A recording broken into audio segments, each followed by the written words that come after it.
bago pa man nagsimula ang panahon, bago pa man kumislap ang mga bituin sa langit at matagal bago pa man tumapak ang tao sa lupa, nilikha na ng Diyos ang mga makapangyarihang nilalang upang siya'y paglingkuran at purihin. Kabilang sa mga nilalang na ito ang isa sa pinakamapangyarihang mandirigma na nakita ng langit, ang Arkanghel na si Miguel. Ang kanyang pangalan ay umaalingaw-ngaw sa kawalang hanggan bilang sagisag ng kadakilaan ng Diyos.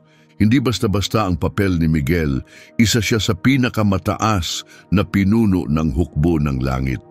Siya ay isa sa 7 arkanghel na pinakamalapit sa trono ng Diyos. Ang kanyang kwento ay puno ng katapatan, pambihirang lakas, at matibay na paninindigan sa lumikha.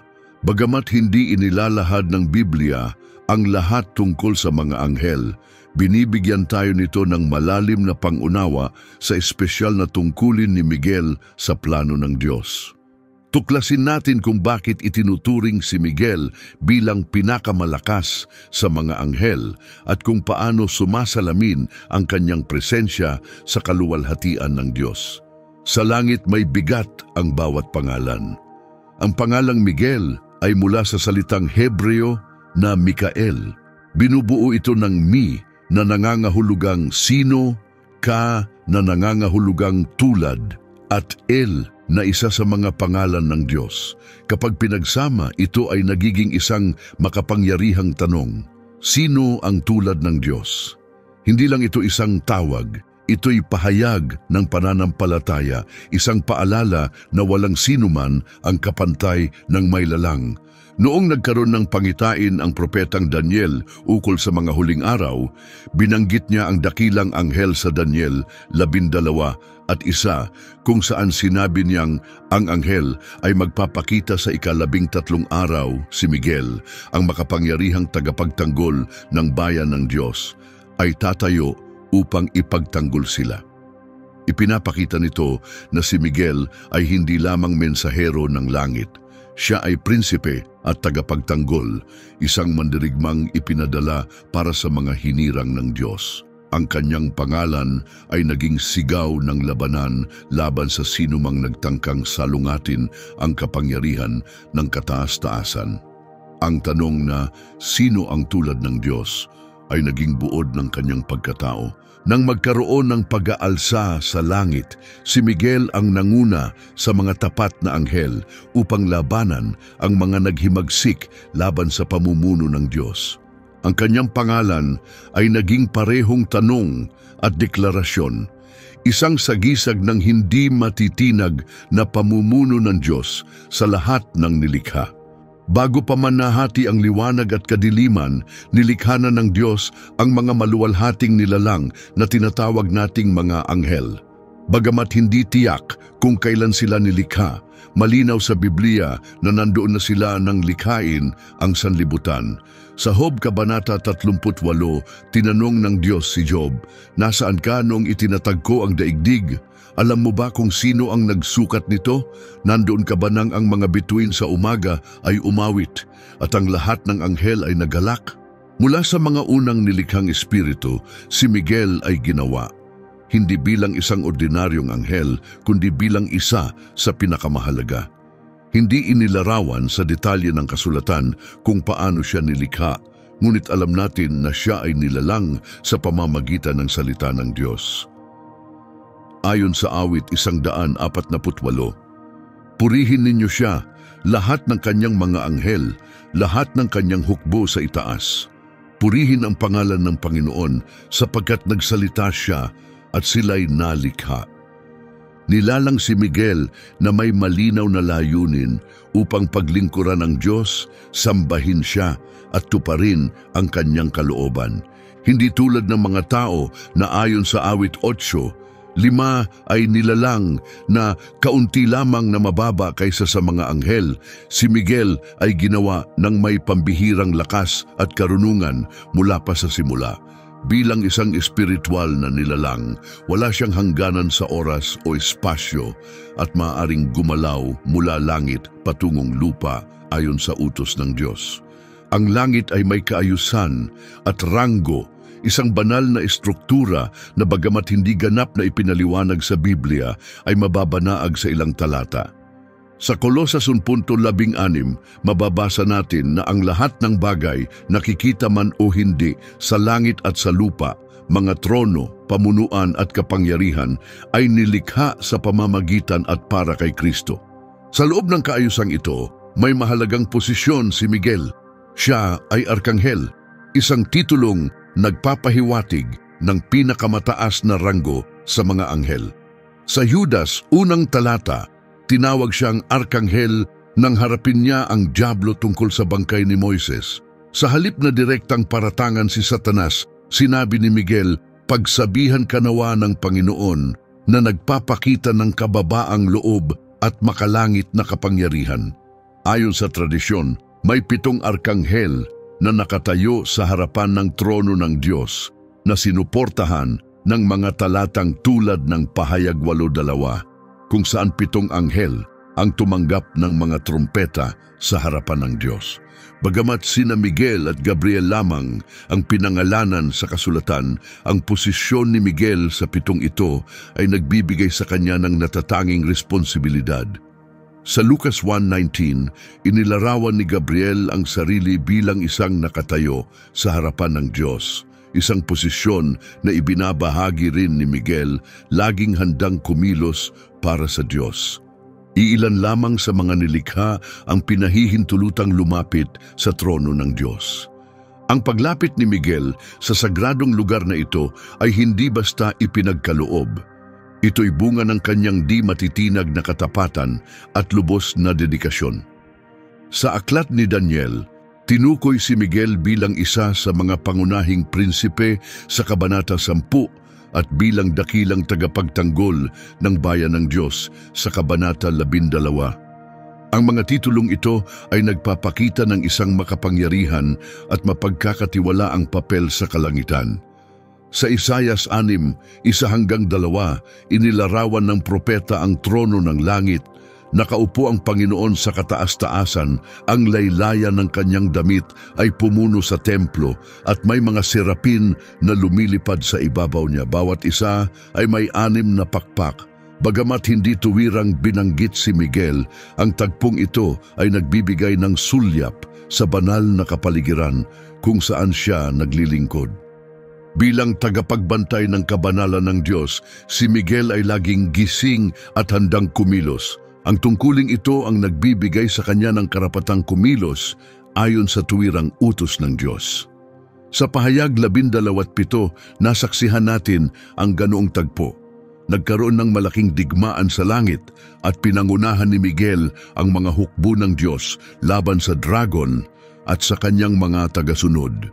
Sa pamamagitan ng labang ito, makikita ang mahalagang papel ni Miguel bilang tagapagtanggol ng kaluwalhatian ng Diyos.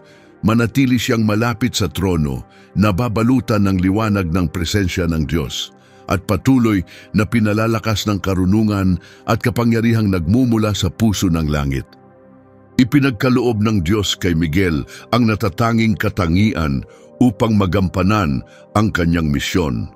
Ang kanyang kapangyarihan ay higit sa karaniwan kahit sa hanay ng mga anghel. Noong nagkaroon ng pangitain si Daniel tungkol sa hinaharap, ipinaliwanag ng isang anghel, "Pinigilan ako ng pinuno ng kaharian ng Persya sa loob ng 21 araw. Pagkatapos ay dumating si Miguel, isa sa mga pangunahing prinsipe, upang tulungan ako." Daniel 10:13. Ipinapakita ng kwentong ito na si Miguel ay may lakas na kaya niyang labanan ang mga espiritual na puwersang hindi kayang talunin ng ibang makapangyarihang anghel. Hindi kailanman natinag ang katapatan ni Miguel sa Diyos. Nang pinamunuan ni Lucifer ang isang paghihimagsik at nahikayat ang ikatlong bahagi ng mga anghel na sumama sa kanya, nanatiling tapat si Miguel sa lumikha.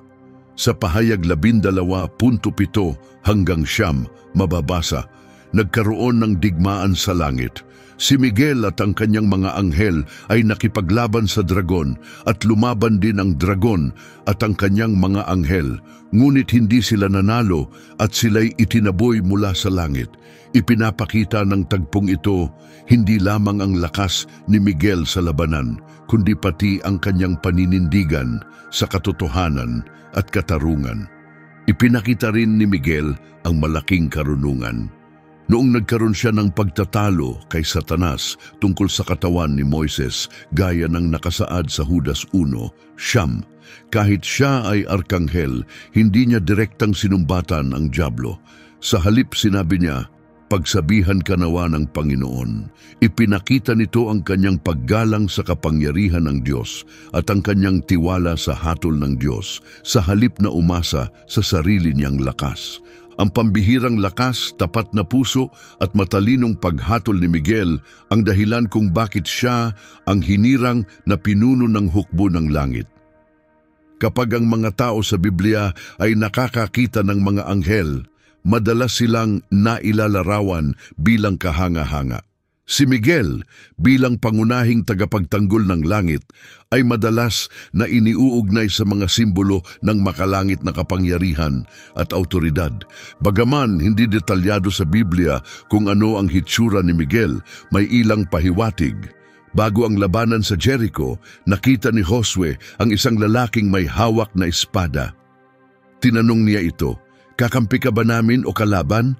Sumagot ang lalaki, "Hindi. Ako'y dumating bilang pinuno ng hukbo ng Panginoon." Josue 5:13-14.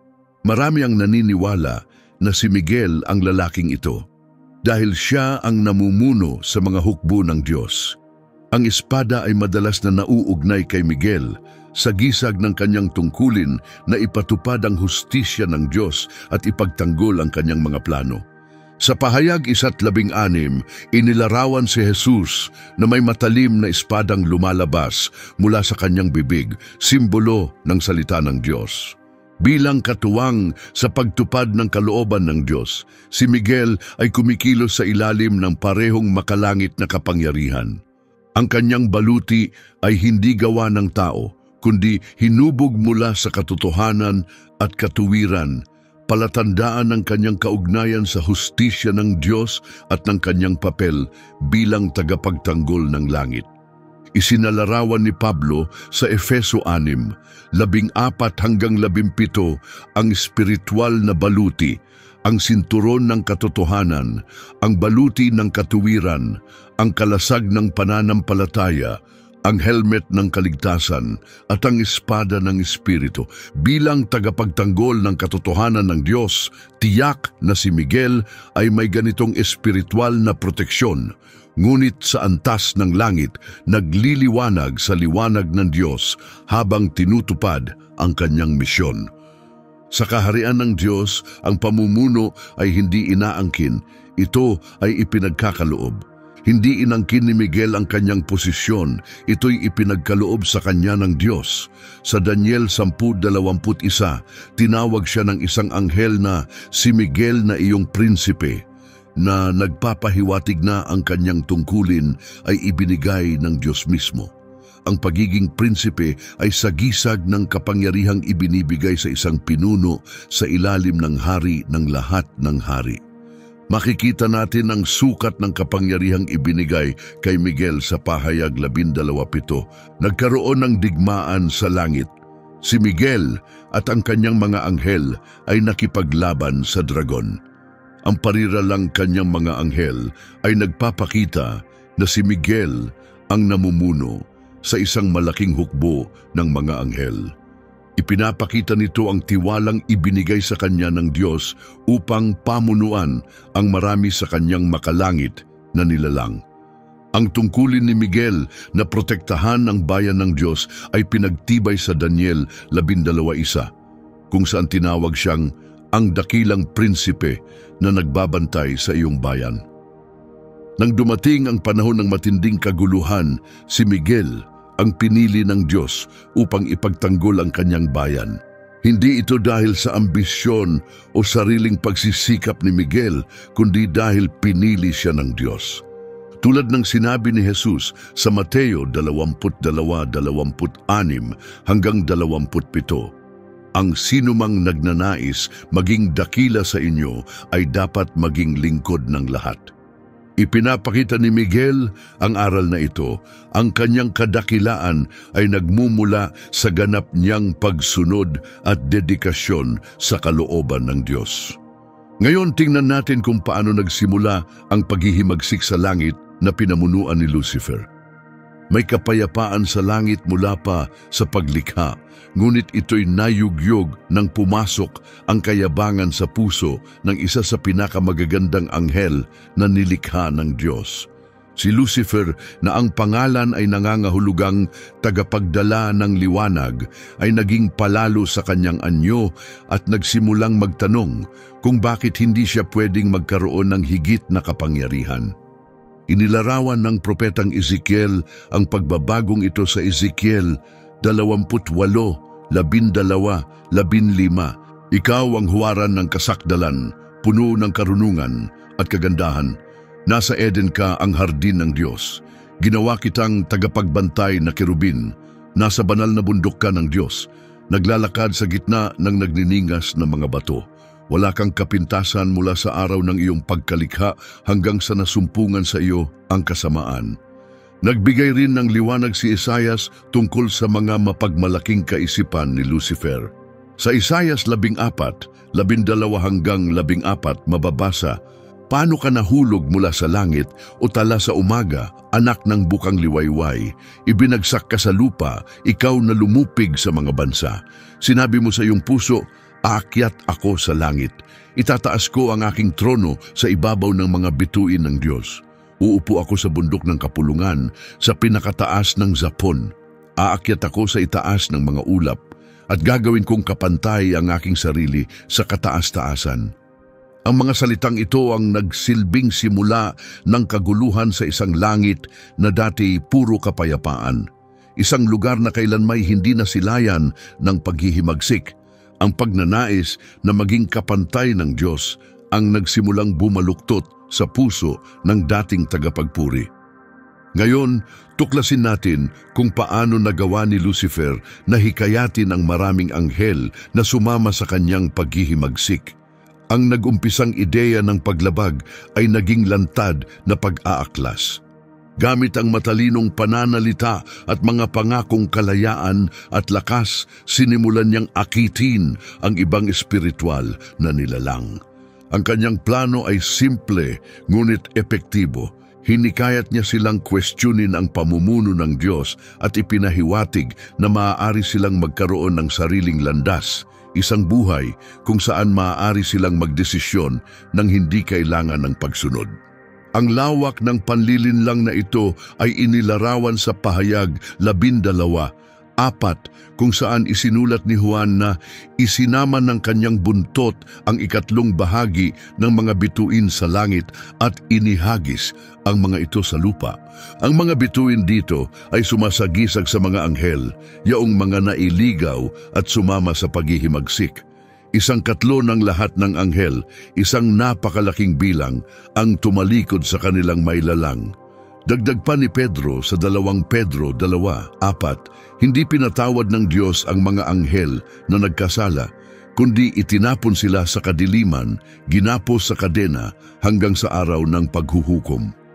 Inulit ito ni Judas sa talatang 6 ng kanyang liham, kung saan sinabi niyang ang mga anghel na iniwan ng kanilang lugar ay ibinilanggo sa kadiliman, ginapos ng mga tanikala hanggang sa dakilang araw ng paghuhukom. Tinalikuran ng mga anghel na ito ang kagalakang mamuhay sa liwanag ng Diyos kapalit ng huwad na pag-asang kalayaan. Tinalikuran nila ang mga marangal na tungkulin sa langit upang sumunod sa isa na tumutol sa kalooban ng Diyos. Kailan may hindi pa nangyari na ganun karaming mga nilalang ng langit ang nagpasya na lumaban sa kanilang mailalang. Malapit na nating tingnan kung paano nalaman ni Miguel ang lihim na plano ni Lucifer habang patuloy pa itong nagkakalat ng kasinungalingan sa mga korte ng langit. Sa panahong ito, nanatiling tapat si Miguel, laging nasa presensya ng Diyos. Doon mismo, sa mga sandaling yon ng pagiging malapit sa Diyos, hindi na itinago ang paghihimagsik. Ipinahayag ng lumikha na nakakakita ng lahat ng hangarin ng puso, kay Miguel ang arkanghel ang nangyayaring panlilinlang sa hanay ng mga anghel.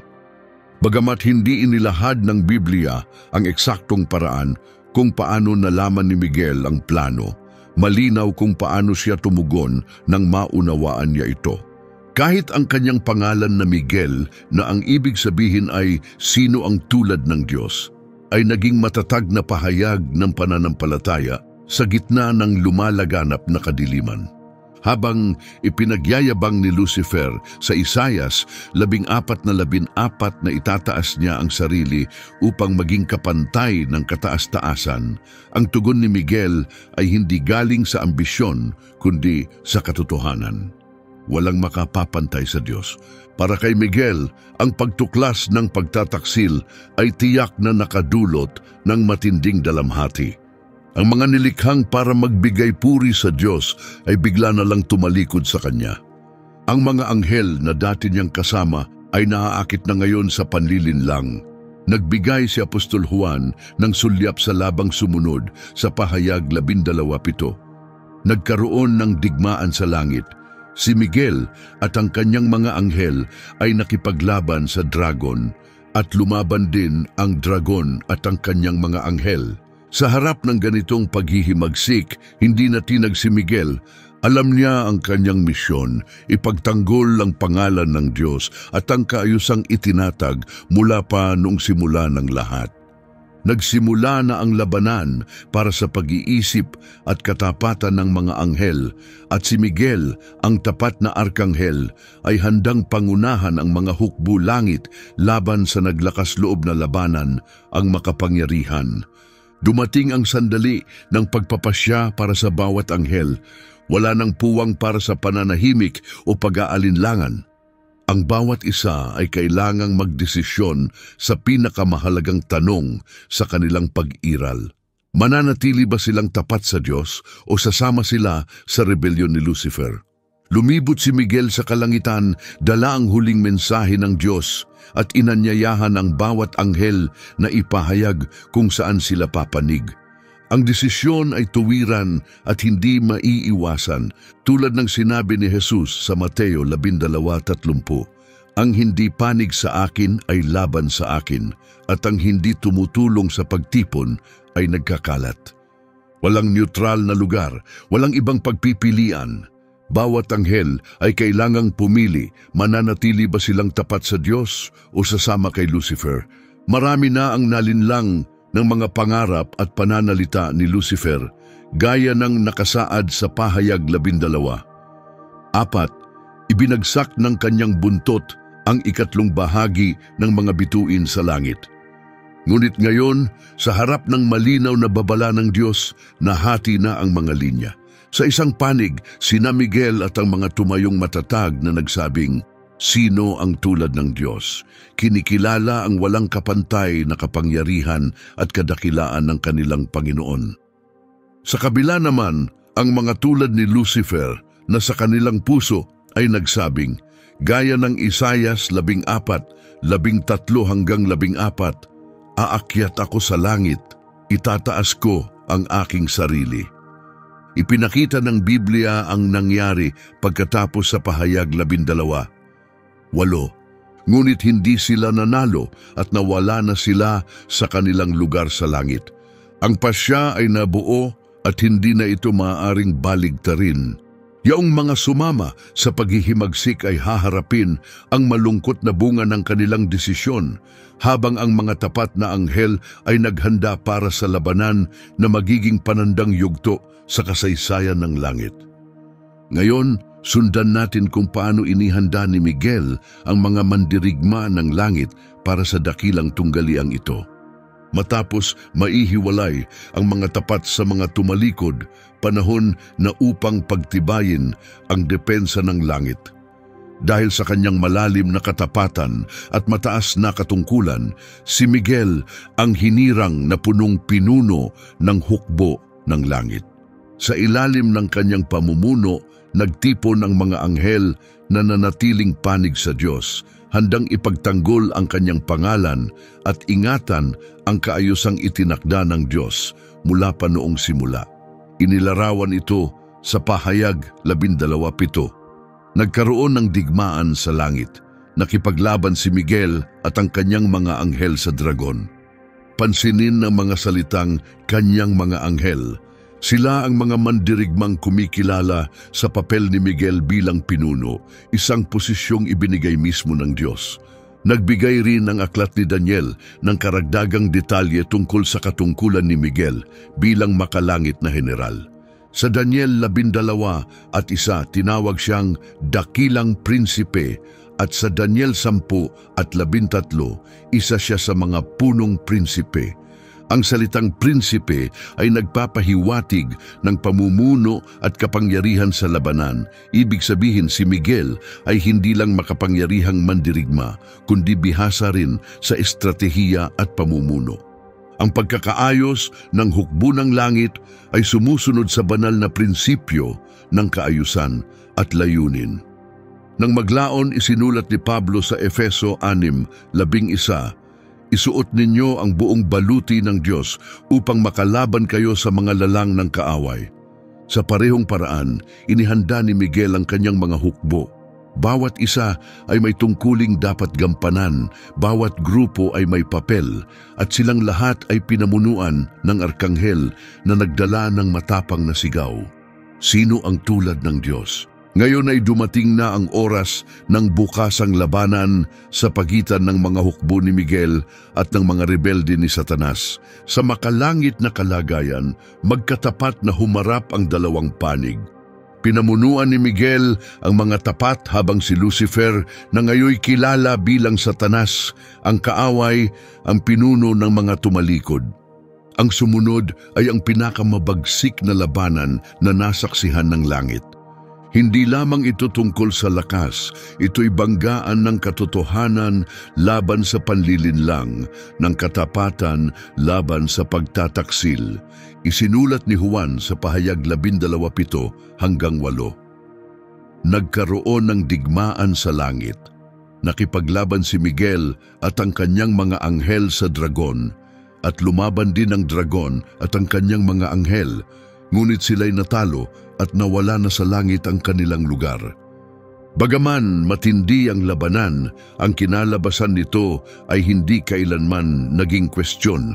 Walang sino mang lalaban sa walang hanggang Diyos ang magtatagumpay. Sa gitna ng labanang ito ay naroon ang dalawang pinuno, si Miguel na ang mismong pangalan ay hamon sa kayabangan ng kaaway, at ang dragon na naghangad ng trono ng Diyos para sa kanyang sarili. Higit pa ito sa laban ng lakas, ito ay sagupaan ng mga paninindigan. Si Miguel ay tumayo para sa katotohanang ang Diyos lamang ang namumuno sa lahat, samantalang ang dragon ay kumatawan sa kasinungalingang maaaring maging kapantay ng nilikha ang lumikha. Ang labanan sa langit ay nagpakita sa lahat ng matatalinong nilalang kung gaano kabigat ang bunga ng pagtalikod sa Diyos. Tulad ng isinulat ni Pablo sa Roma 6:23, ang kasalanan ay nagbubunga ng kamatayan. Para sa mga anghel na naghimagsik, ang naging wakas ay ang pagtatapon sa kanila at ang pagkawala ng sagradong lugar na minsan nilang tinaglay. Isang trahedya para sa mga minsang nasilayan ang kagandahan ng langit. Ngayon ay makikita natin kung paano natapos ang digmaan at kung paanong tuluyang itinaboy ang mga naghimagsik. Habang tumitindi ang labanan, sina Miguel at ang kanyang mga anghel, puspos ng banal na lakas, ay lumusob laban sa mga tagasunod ni Satanas. Natapos ang labanan sa malinaw at tiyak na hatol, ayon kay Juan sa Pahayag 12. Ang malaking dragon ay itinapon, ang sinaunang ahas na tinatawag na Diablo at Satanas, na dumadaya sa buong mundo. Itinapon siya sa lupa at kasama niya ang kanyang mga anghel. Hindi ito isang maliit na pagkatalo o pansamantalang kabiguan. Sila ay ganap na natalo at inalis sa presensya ng Diyos. Kinumpirma ito muli ng pahayag 12:8. Hindi sila nagtagumpay at nawala ang kanilang lugar sa langit. Mismong si Jesus ay nagsabi sa Lucas 10:18, "Nakita kong si Satanas ay nahulog mula sa langit na parang kidlat." Ang pagkakatanggal sa kanila ay ganap, wala nang balikan. Ipinaliwanag ni Pedro sa 2 Pedro 2:4 kung ano ang nangyari sa mga anghel na tumalikod sa Diyos. Kung hindi pinatawad ng Diyos ang mga anghel na nagkasala, kundi itinapon sila sa impyerno at ginapos ng kadiliman hanggang sa araw ng paghuhukom, makikita natin kung paano napalaya ang langit mula sa paghihimagsik. Salamat sa matatag na pamumuno ni Miguel at sa katapatan ng mga anghel na nanatiling tapat. Isang tagumpay na sigaw ang umalingaw-ngaw sa langit, gaya ng narinig ni Juan sa pahayag 12:10. Narinig ko ang isang malakas na tinig sa langit na nagsabi, "Ngayon ay dumating na ang kaligtasan, ang kapangyarihan, ang kaharian ng ating Diyos at ang kapamahalaan ng kanyang hinirang." Nagwagi ang katarungan na ibalik ang kapayapaan at si Miguel, ang makapangyarihang prinsipe, ay natapos ang kanyang tungkulin bilang tagapagtanggol ng kabanalan ng langit. Ngayon ay lilipat tayo upang tingnan ang mga bagong responsibilidad na ibinigay kay Miguel matapos ang digmaan, matapos ang tagumpay at ang pagpapatalsik sa mga bumagsak na anghel. Panahon na upang muling ayusin ang langit.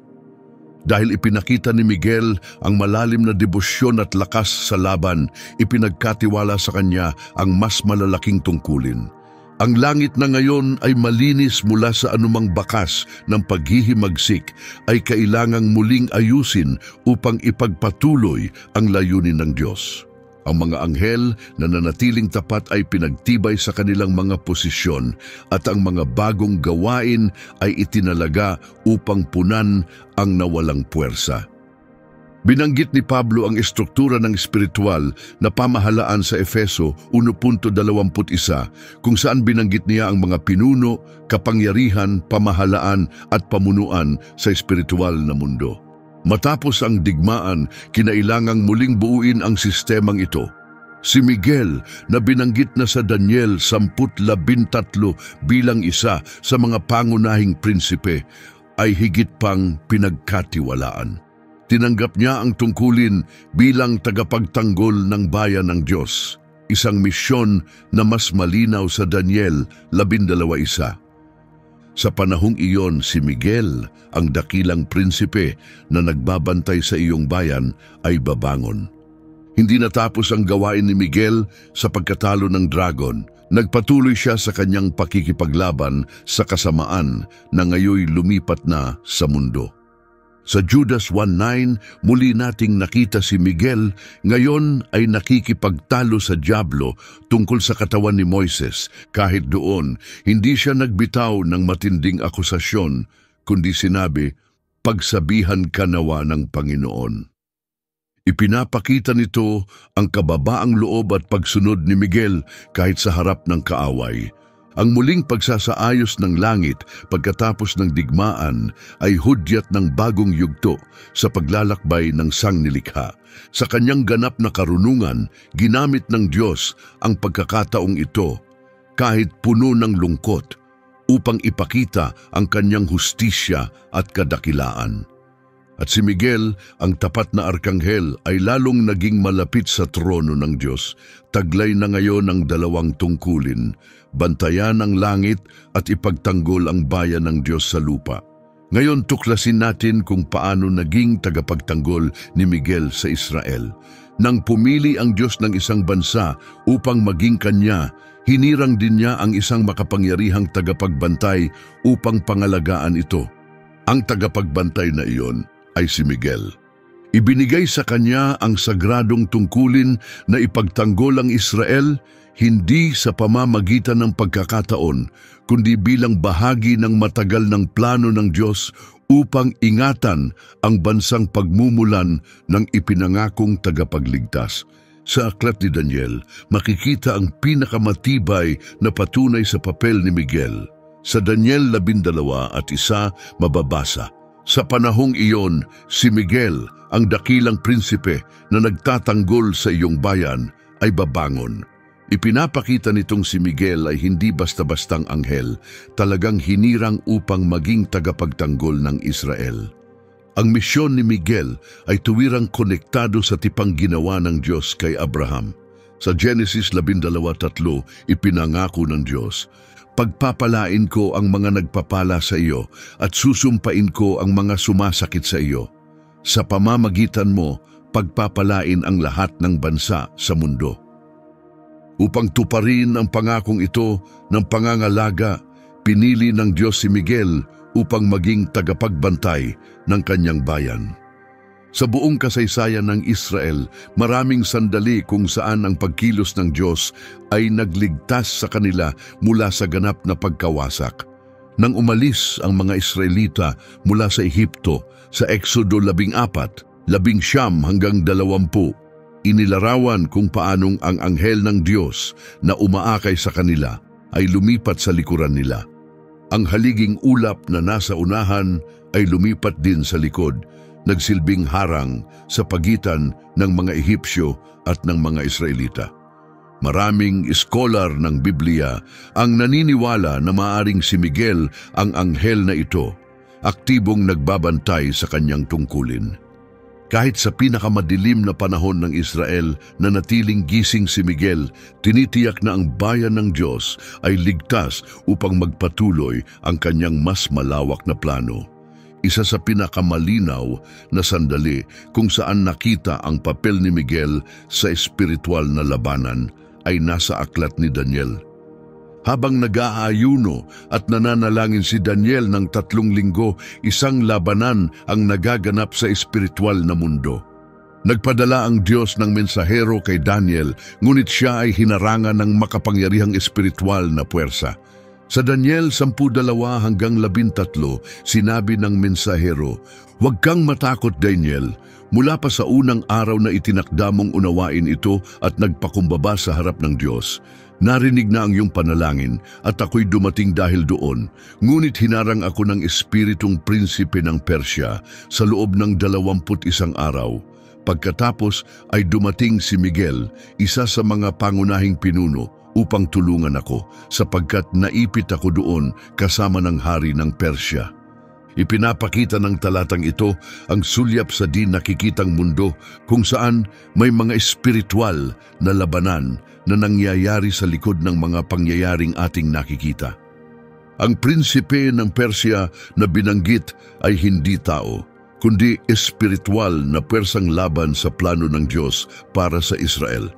Kailangang dumating si Miguel upang tuluyang malabanan ang hadlang na iyon. Bilang isa sa mga pangunahing pinuno ng langit, taglay niya ang kapangyarihan at autoridad upang gawin iyon. Aminado ang sugo na kung hindi dahil kay Miguel, hindi siya nakarating kay Daniel. Sa Daniel 10:22 hanggang 21, sinabi pa niya, "Alam mo ba kung bakit ako dumating? Kailangan ko nang bumalik upang makipaglaban sa espiritong prinsipe ng Persya. At pagkatapos ay lilitaw naman ang espiritu ng Gresya. Ngunit bago iyon, sasabihin ko sa iyo ang nakasulat sa aklat ng katotohanan. Wala nang ibang kasama ko laban sa kanila kundi si Miguel, ang iyong tagapagtanggol." Ipinapakita nito na si Miguel ay hindi lamang lumahok sa isang labanan, patuloy siyang nakikibaka sa mas malaking espiritual na labanan upang ipagtanggol ang bayan ng Diyos mula sa masasamang puwersa. Ngayon ay tumungo tayo sa isang kamanghamanghang sandali kung saan hinarap mismo ni Miguel si Satanas. Ito ay nagpapakita ng higit pa tungkol sa kanyang papel at sa kanyang mahinahon ngunit makapangyarihang ugali. Sa maikling liham ni Judas, binanggit ang pagtatalo sa pagitan ni Miguel at ng Diablo tungkol sa katawan ni Moises. Sa Judas 1:9 mababasa, Si Miguel na arkanghel ay nakipagtalo sa dyablo tungkol sa katawan ni Moises, ngunit hindi siya naglakas loob na paratangan ito. Sa halip sinabi niya, "Pagsabihan ka nawa ng Panginoon." Ang maikling kwentong ito ay tumutukoy sa panahon pagkatapos ng kamatayan ni Moises, kung saan may alitan sa pagitan ni Miguel at ni Satanas tungkol sa kanyang katawan. Sa Deuteronomio 34:5-6, sinabi na si Moises, lingkod ng Diyos, ay namatay sa lupain ng Moab, ayon sa sinabi ng Diyos. At ang Diyos mismo ang siyang naglibing sa kanya sa isang lambak malapit sa Bet-peor. Ngunit hanggang ngayon, walang sinuman ang nakaalam kung saan siya inilagak. Ang kakaibang libing na ito na isinagawa ng Diyos mismo ay maaaring may kaugnayan sa pagtatalong inilarawan sa Judas. Ang mahalagang punto sa tagpong ito ay kung paano tumugon si Miguel sa kanyang kaaway. Bagamat siya ay isang makapangyarihang arkanghel, hindi niya sinubukang husgahan si Satanas. Sa halip sinabi lamang niya, "Pagsabihan ka nawa ng Panginoon." Ipinapakita nito ang malalim na paggalang ni Miguel sa kapangyarihan ng Diyos. Nauunawaan niyang ang Diyos lamang ang may karapatang maghatol. Ang pagtatalo ukol sa katawan ni Moises ay maaaring nagpapahiwatig ng isang mas malalim na tunggalian, ang pagnanais ni Satanas na sirain ang alaala ng mga tapat na lingkod ng Diyos. Ngunit si Miguel ay nananatiling tagapagtanggol, hindi lamang ng mga buhay, kundi maging ng alaala ng mga yumao. Susunod susuriin natin ang mahalagang papel ni Miguel sa mga propesiya na ibinigay ng Diyos kay Daniel ukol sa katapusan ng panahon.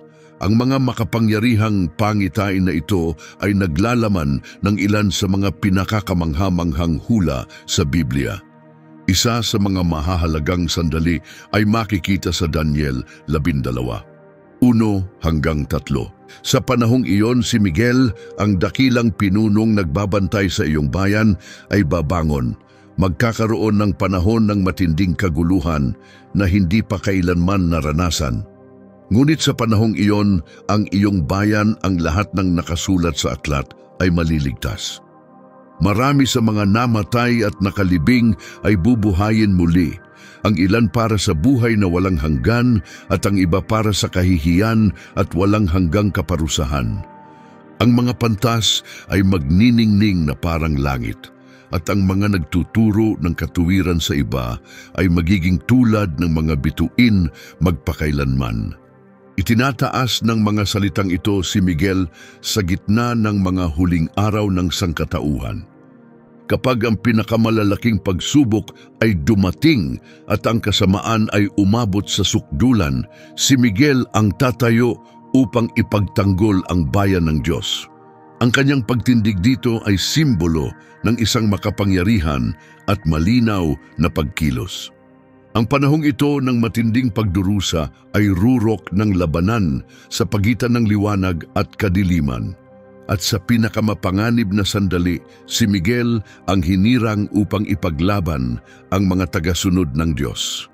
Ang parehong anghel na minsang nagpatalsik kay Satanas mula sa langit ay siya ring muling haharap sa kasamaan sa katapusan ng panahon. Ang propesiyang ito ay tumutukoy din sa muling pagkabuhay at panahon ng paghuhukom. Ang mga pangyayaring ito ay tila kasunod ng pag-angat ni Miguel na nagpapahiwatig na bahagi ng kanyang misyon ang pagtulong sa pagsisimula ng paglipat mula sa mundong ito tungo sa walang hanggan. Ngayon, balikan natin ang isa pang mahirap na panahon sa kasaysayan ng Israel, ang kanilang pagkabihag sa Babilonya. Nang masakop ang Jerusalem at ang mga taga-Huda ay dinala sa Babilonya, maaaring naisip ng marami na nabigo na ang mga pangako ng Diyos. Ngunit kahit sa panahon ng kaparusahan, nanatiling nariyan ang banal na pangangalaga para sa mga tapat. Ang aklat ni Daniel ay nagbibigay liwanag sa kung paano si Miguel ay patuloy na kumilos bilang tagapagtanggol ng Israel, kahit habang sila ay nasa pagkabihag. Sa Daniel 10:21, sinabi ng isang makalangit na nilalang kay Daniel, "Wala nang iba pang nakatayo sa tabi ko laban sa mga ito, kundi si Miguel, ang iyong pinuno." Ipinapakita nitong kahit nagkalat ang bansa at nasakop ng banyaga, ang kanilang espiritual na tagapagtanggol ay aktibo pa rin sa likod ng mga pangyayari. Sa gitna ng pagkabihag na ito, maraming makapangyarihang halimbawa ng proteksyon ng Diyos ang nasaksihan. Sa Daniel 3, nang sina Hananiah, Mishael at Azariah na kilala bilang Shadrach, Meshach at Abednego, ay itinapon sa nagniningas na pugon. Nagulat si Haring Nabucodonosor sa kanyang nakita. Sa Daniel 3:25, sinabi niya, "Tingnan ninyo, 4 na lalaki ang naglalakad sa apoy, hindi nasasaktan. Ang ika-4 ay mukhang isang makalangit na nilalang." Sa Daniel 6, nang itinapon si Daniel sa lungga ng mga leon, sinabi niya sa hari sa Daniel 6:2, "Isinugo ng aking Diyos ang kanyang anghel upang isara ang bibig ng mga leon. Hindi nila ako sinaktan, sapagkat ako'y nasumpungang walang sala sa kanyang paningin." Marami ang naniniwala na ang mga kababalaghang ito ay maaaring mga halimbawa ng pagkilos ni Miguel sa kanyang tungkuling pangalagaan ang bayan ng Diyos. Sinubok ng pagkabihag ang pananampalataya ng Israel sa pinakamalupit na paraan, ngunit pinatunayan din nitong ang banal na pangangalaga marahil sa pamamagitan ni Miguel ay hindi nalilimitahan ng layo o ng kapangyarihan ng tao. Kahit malayo sa sariling bayan, ang mga tapat ay nanatiling nasa ilalim ng proteksyon ng kanilang makalangit na prinsipe. Ngayon, magtuon tayo sa isa sa pinakamakapangyarihang kwento mula sa panahon ng pagkabihag. Isang kwentong pinaniniwalaang kasama si Miguel. Sa Daniel Kabanata 3, 3 binatang Hudyo ang tumangging yumuko sa gintong rebulto ni Haring Nabucodonosor. Dahil sa galit ng hari, ipinag-utos niyang sila'y ihagis sa isang pugon na 7 ulit na mas mainit kaysa dati. Napakainit ng apoy na ang mga sundalong nagtapon sa kanila ay namatay agad. Ngunit may nangyaring kahanga-hanga. Sa Daniel 3:24-25, biglang tumayo ang hari at nagtanong sa kanyang mga opisyal, "Hindi ba 3 lalaki lang ang inihagis natin sa apoy na nakatali?" Sumagot ang mga opisyal, "Tama po, mahal na hari." At sinabi ng hari, "Ngunit tingnan ninyo, 4 ang nakikita kong naglalakad sa gitna ng apoy, malaya at hindi nasasaktan. At ang ika-4 ay tila isang makalangit na nilalang." Ang pagkakakilanlan ng ika-4 na nilalang sa apoy ay matagal nang pinagtatalunan. May naniniwalang ito ay isang pagpapakita ni Kristo bago siya ipanganak, habang ang iba naman ay naniniwalang isa itong anghel na isinugo upang protektahan ang 3 kabataang Hebreo. Dahil si Miguel ang itinalagang tagapagtanggol ng Israel sa espiritual na larangan, posible na siya mismo ang naroroon sa gitna ng apoy. Ang pagliligtas ay naging ganap na ayon sa Daniel 3:2-27. Nang lumabas ang 3, nakita ng mga pinuno at tagapayo na wala ni isang bahagi ng kanilang katawan ang nasunog. Hindi man lang nadarang ang isang hibla ng buhok.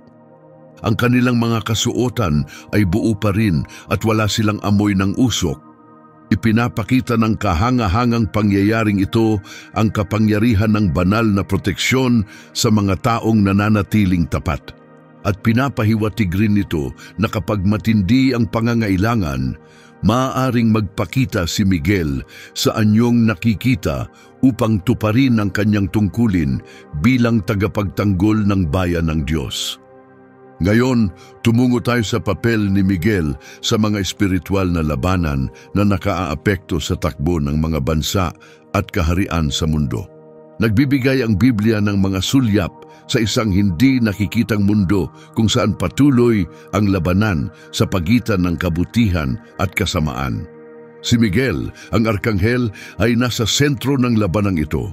Tumatayo laban sa mga espiritual na kapangyarihang madilim na sinusubukang baguhin ang tadhana ng mga bansa at hadlangan ang mga plano ng Diyos.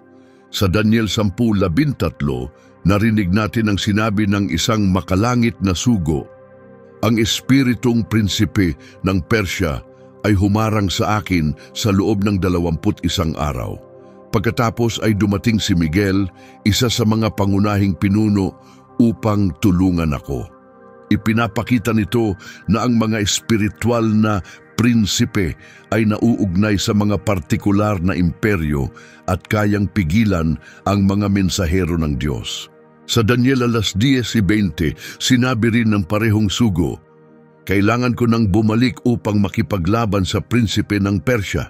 Pagkatapos, darating naman ang prinsipe ng Gresya." Ipinahihiwatig ng mga talatang ito na sa likod ng bawat malaking pampulitikang pagbabago sa mundo, may mga espiritual na labanan na nagaganap. Nagpahayag din si Apostol Pablo tungkol dito sa Efeso 6:12. "Hindi tayo nakikipaglaban-laban sa laman at dugo, kundi laban sa mga pinuno, sa mga kapangyarihan, sa mga tagapamahala ng kadilimang ito, at sa mga espiritual na puwersa ng kasamaan sa kalangitan." Kinukumpirma nito na ang espiritual na paglaban ay may iba't ibang antas at samahan na sabay-sabay na humahadlang sa kalooban ng Diyos. Bilang pangunahing pinuno ng langit, si Miguel ay may karapatang at kapangyarihang harapin ang mga ito.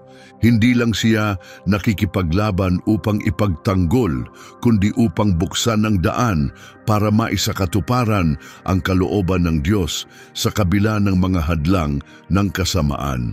Kapag ang mga pinuno ng mundo ay gumagawa ng mga desisyong nakaapekto sa bayan ng Diyos, makakaasa tayo na si Miguel ay nasa likuran, tinutuligsa ang masasamang espiritual na puwersang nagnanais impluwensyahan ang mga desisyong iyon.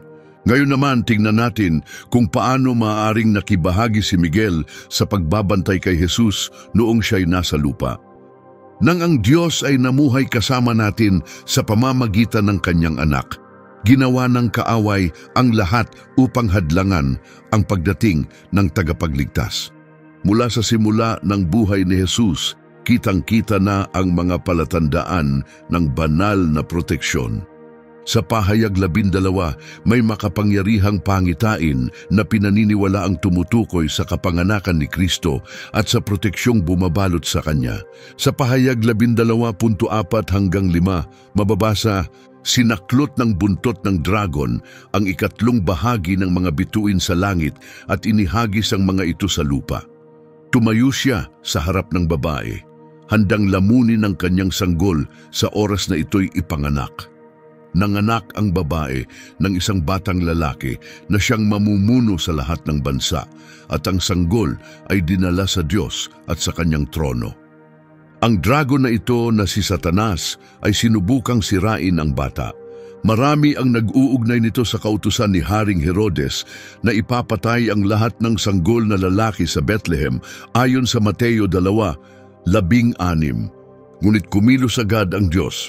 Sa Mateo 2:13, isang anghel ang nagpakita kay Jose sa panaginip at nagsabi, "Bumangon ka, dalhin mo agad ang bata at ang kanyang ina at tumakas kayo papuntang Ehipto. Manatili kayo roon hanggang sabihin ko sa iyo, sapagkat hahanapin ni Herodes ang bata upang patayin siya." Bagamat hindi binanggit si Miguel sa mga tagpong ito, ang kanyang titulo sa Daniel 12, isa bilang dakilang prinsipe na nagbabantay sa iyong bayan, ay nagpapahiwatig na may kinalaman siya sa pagbabantay sa Mesiyas, ang pinakamahalagang anak ng Israel.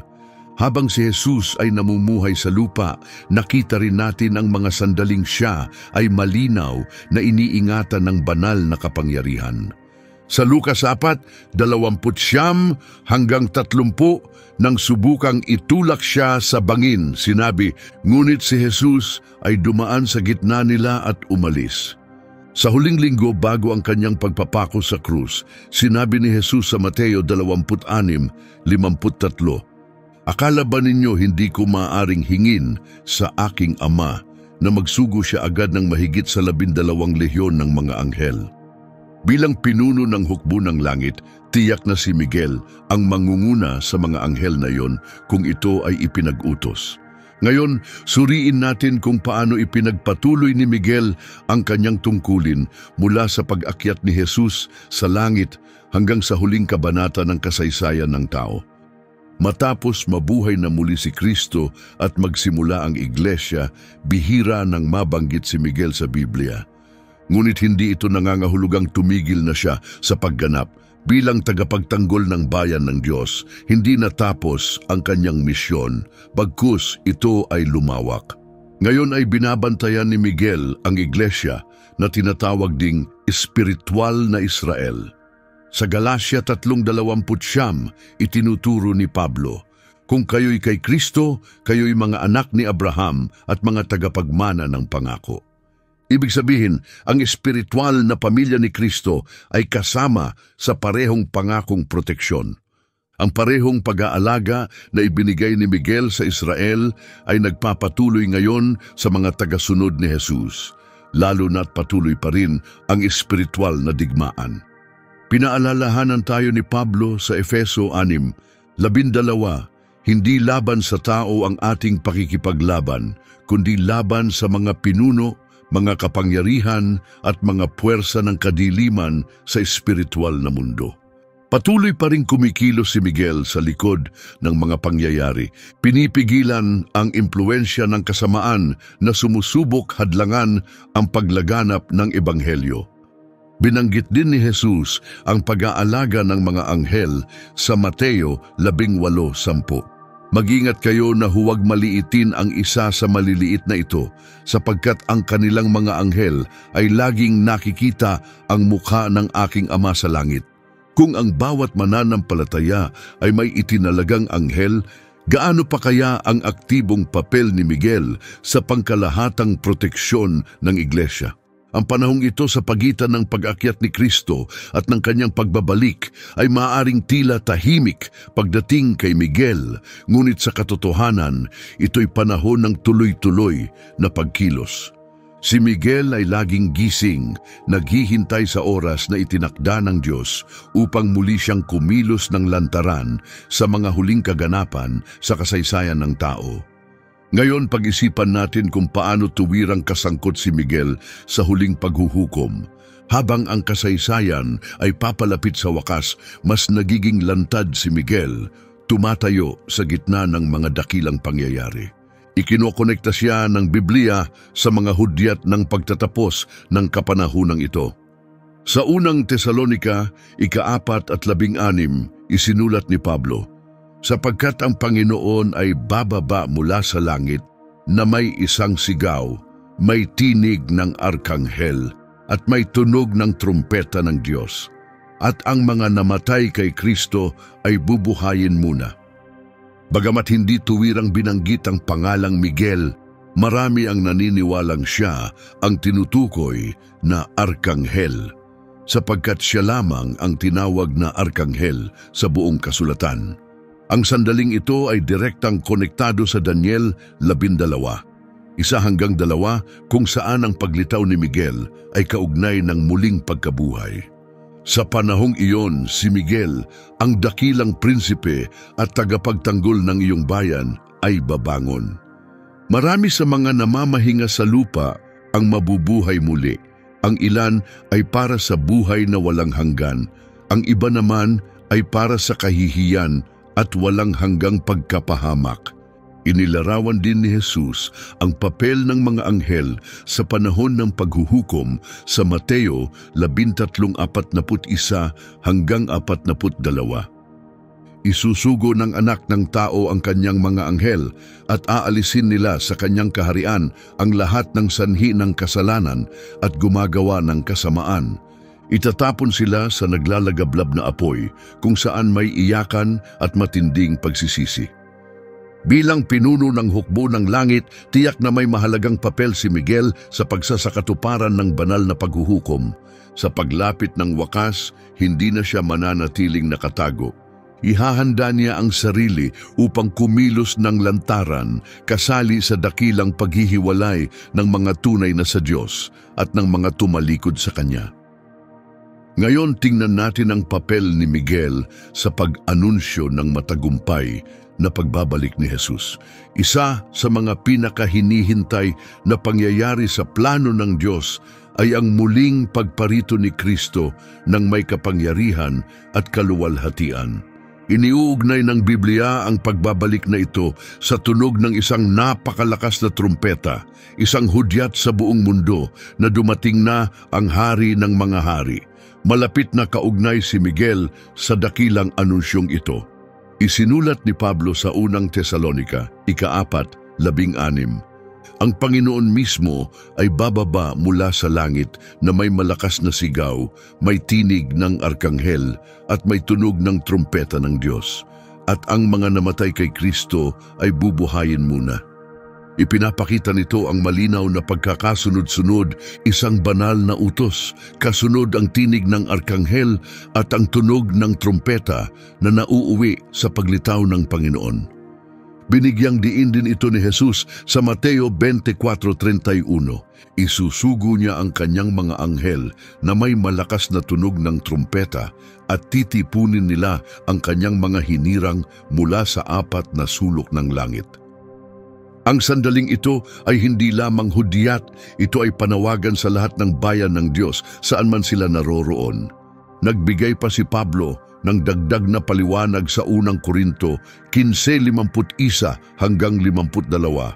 May sasabihin akong hiwaga, hindi tayong lahat ay mamamatay, ngunit tayong lahat ay babaguhin. Sa isang iglap, sa isang kisap mata, sa huling pagtunog ng trumpeta. Kapag tumunog ang trumpeta, ang mga patay ay bubuhaying muli at hindi na mamamatay kailanman at tayong lahat ay babaguhin. Dahil si Miguel lamang ang tinawag na arkanghel sa kasulatan at siya rin ang pinakamalapit sa trono ng Diyos, marami ang naniniwalang siya ang tinig na mag-aanunsyo ng pagbabalik ni Kristo. Ang kanyang papel bilang makalangit na mensahero ang magsisimula ng huling hakbang ng plano ng Diyos upang tuluyang wasakin ang kasamaan. Ngayon, tingnan natin kung paano poprotektahan ni Miguel ang bayan ng Diyos sa pinakamatinding panahon sa kasaysayan. Ipinapahayag ng Biblia ang pagdating ng isang yugto na walang kaparis, panahon ng matinding pagdurusa at pagsubok para sa mga tapat. Ilulunsad ng kasamaan ang huling at pinakamabangis nitong pag-atake laban sa mga sa Diyos. Ngunit sa mismong oras ng krisis, si Miguel ay babangon. Bilang tagapagtanggol ng bayan ng Diyos, hindi siya mananatiling tahimik. Tatayo siyang muli upang ipaglaban ang mga tapat, patunay na kahit sa pinakamadilim na sandali, hindi nakakalimot ang langit. Ang kanyang pagkilos ang magiging simula ng huling tagumpay ng Diyos at ang mga nagtitiwala sa Kanya ay iingatan sa gitna ng bagyo. Sa Daniel 12:1, mababasa natin ang detalyadong paglalarawan ng sandaling ito. Sa panahong iyon, si Miguel, ang makapangyarihang tagapagtanggol ng iyong bayan, ay babangon. Magkakaroon ng panahon ng matinding kapighatian na hindi pa naranasan mula nang magsimula ang mga bansa. Ngunit sa panahong iyon, lahat ng nakasulat sa aklat ay maliligtas. May 3 mahalagang punto sa talatang ito. Una, darating ang pagdurusang higit sa alinmang naranasan ng sangkatauhan. Ikalawa, ang pagbangon ni Miguel sa mismong oras na iyon ay tanda ng isang tuwiran at makapangyarihang pagkilos. Ikatlo, ang pagkilos na ito ay magre-resulta sa pagliligtas ng mga hinirang ng Diyos. Tinutukoy din ni Jesus ang panahong ito sa Mateo 24:21 hanggang 22. Magkakaroon ng matinding kapighatian na walang kaparis mula pa nang likhain ang mundo at hindi na mauulit pa. Kung hindi paikliin ang panahong iyon, walang sino mang makakaligtas. Ngunit para sa kapakanan ng mga hinirang, paiikliin ang mga araw na iyon. Ang tulong mula sa Diyos sa pangunguna ni Miguel ay magiging mahalaga sa pagprotekta sa mga mananampalataya sa panahon ng matinding kagipitan. Sa pahayag 12:13 hanggang 17, inilarawan ang proteksyon sa pamamagitan ng mga simbolo. Nang mapagtanto ng dragon na itinapon siya sa lupa, inusig niya ang babaeng nanganak sa batang lalaki. Ngunit binigyan ng babae ng mga pakpak ng isang malaking agila upang makalipad patungo sa lugar na inihanda para sa kanya sa ilang. Doon siya inalagaan sa loob ng isang panahon, 2.5 panahon, malayo sa maaabot ng ahas. Ang banal na kanlungang ito sa gitna ng kahirapan ay nagpapakita ng papel ni Miguel bilang tagapagtanggol ng mga tagasunod ng Diyos. Ngayon, magtungo tayo sa sukdulan ng espiritual na digmaan, ang huling labanan ni Miguel laban kay Satanas. Mula pa sa simula ng paghihimagsik sa langit, si Miguel at si Satanas ay magkaaway. Ang labanan na nagsimula sa pagpapatalsik sa mga rebelde sa pahayag 12:7 hanggang 9 ay magtatapos sa isang huling sagupaan na tatapos sa kasaysayan ni Satanas. Ipinapakita ito sa pahayag 21 hanggang 3, nakita kong may isang anghel na bumababa mula sa langit. Hawak niya ang susi ng kalalim-lalimang hukay at isang napakalaking tanikala. Hinuli niya ang dragon, ang matandang ahas na kilala bilang Diablo o Satanas, at ginapos ito ng 1,000 taon. Inihagis niya ito sa hukay, isinara ang pinto, at tinatakan iyon upang hindi na nito madaya ang mga bansa hanggang sa matapos ang 1,000 taon. Pagkatapos nito, siya'y palalayain sa loob ng maikling panahon. Bagamat hindi pinangalanan ng anghel na ito ang lakas at kapangyarihang ipinamalas upang igapos si Satanas, ay nagpapahiwatig na si Miguel ang maaaring tinutukoy ang matagal ng kaaway ng Diablo. Ang pagkakagapos kay Satanas ay simula ng isang natatanging panahon ng kapayapaan, kung saan ang kasamaan ay pansamantalang mapipigil. Pagkatapos ng 1,000 taon, isinasalaysay ng pahayag 27 hanggang 10 ang huling labanan, susunod sa bahagi 2 kung nais mong ipagpatuloy. Pagkatapos ng 1,000 taon, palalayain si Satanas mula sa kanyang bilangguan. Lalabas siya upang dayain ang mga bansa sa buong daigdig. Magmamartsa sila sa ibabaw ng lupa at kukubkubin ang bayan ng Diyos at ang minamahal na lungsod. Ngunit babagsak ang apoy mula sa langit at tutupok sa kanila. Pagkatapos, ang Diablo na siyang nandaya sa kanila ay inihagis sa lawa ng naglalagablab na apoy. Sa huling labanan na ito, ang hukbo ng langit na tiyak na pinamumunuan muli ni Miguel ay magtatamo ng ganap at walang hanggang tagumpay. Ang kaaway na nakaharap ni Miguel mula pa noong simula ay tuluyan ng matatalo. Ngayon ay itutuon natin ang pansin sa papel ni Miguel sa kahangahangang sandali ng muling pagkabuhay ng mga patay. Sa lahat ng mga kaganapan sa mga huling araw, ang muling pagkabuhay ng mga sumampalataya ay isa sa pinakamakapangyarihan. Ang Biblia ay tuwirang nag-uugnay kay Miguel sa kahangahangang pangyayaring ito kung saan ang mga tapat ay palalayain mula sa kamatayan. Inihayag ito sa Daniel 12:1 hanggang 2. Sa panahong iyon, si Miguel, ang makapangyarihang tagapagtanggol ng iyong bayan, ay babangon. Marami sa mga natutulog sa alabok ng lupa ay magigising, ang ilan para sa walang hanggang buhay at ang iba para sa kahihiyan at walang hanggang pagkapahamak. Malinaw sa talatang ito na ang paglitaw ni Miguel ay kaugnay ng muling pagkabuhay ng mga patay. Nagbigay pa ng detalye si Pablo sa unang Tesalonica 4:16. Ang Panginoon mismo ay bababa mula sa langit na may malakas na sigaw, may tinig ng pangunahing anghel at may tunog ng trompeta ng Diyos. at ang mga namatay kay Kristo ay bubuhayin muna. Ang tinig ng arkanghel na malamang ay tumutukoy kay Miguel ay may mahalagang papel sa pagsisimula ng muling pagkabuhay. Inilarawan din ito ni Jesus sa Juan 5:28 hanggang 29. Huwag kayong magtaka sapagkat dumarating ang oras na ang lahat ng nasa libingan ay makaririnig ng kanyang tinig at lalabas.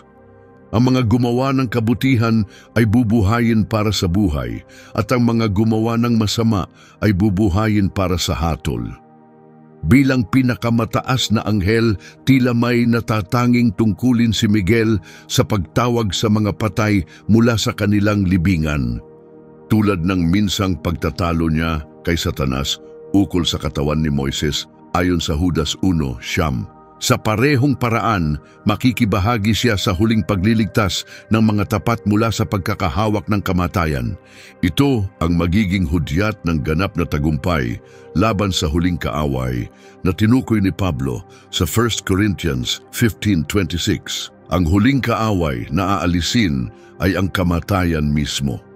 Ngayon, tingnan natin ang koneksyon ni Miguel sa sandaling ang kapangyarihan sa lahat ng bansa ay maililipat kay Kristo. Mula nang bumagsak ang sangkatauhan, ang mga kapangyarihang panlupa ay naapektuhan ng tinatawag ni Jesus sa Juan 12:31 bilang pinuno ng sanlibutan ito. Ngunit sinabi ng Biblia na darating ang araw na ang lahat ng autoridad ay ibabalik sa tunay na hari. Bilang pinuno ng hukbo ng Diyos, si Miguel ay may mahalagang tungkulin sa pagbabagong ito ng pamumuno.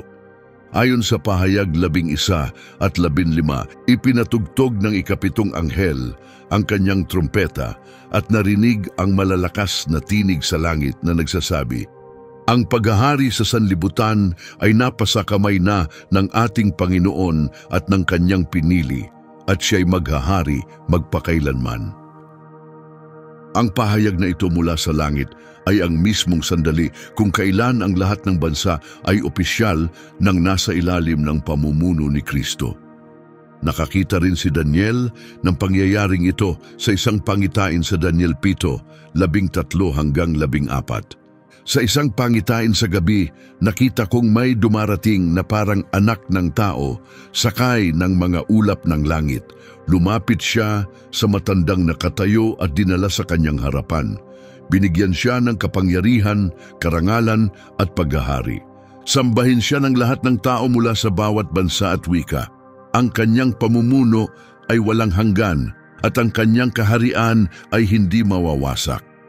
Bilang tagapagtanggol ng mga tagasunod ng Diyos at tagapagtayo ng kanyang layunin, tiyak na naroroon si Miguel sa makapangyarihang sandaling ito ng kasaysayan ng kaligtasan. Pagkatapos harapin ng mga espiritual na prinsipe ng sanlibutan, gaya ng binanggit sa Daniel 10:2, makikita ni Miguel na ang mga kahariang iyon ay tuluyan ng mapasailalim kay Kristo. Pinaliwanag ni Pablo ang layunin ng prosesong ito sa unang Korinto 15:24 hanggang 25. Pagkatapos ay darating ang wakas kung kailan ibibigay ng anak ang kaharian sa Diyos Ama, matapos niyang pabagsakin ang lahat ng pamumuno at kapangyarihan. Kailangang siya'y maghari hanggang sa ang lahat ng kanyang mga kaaway ay mailagay sa ilalim ng kanyang mga paa.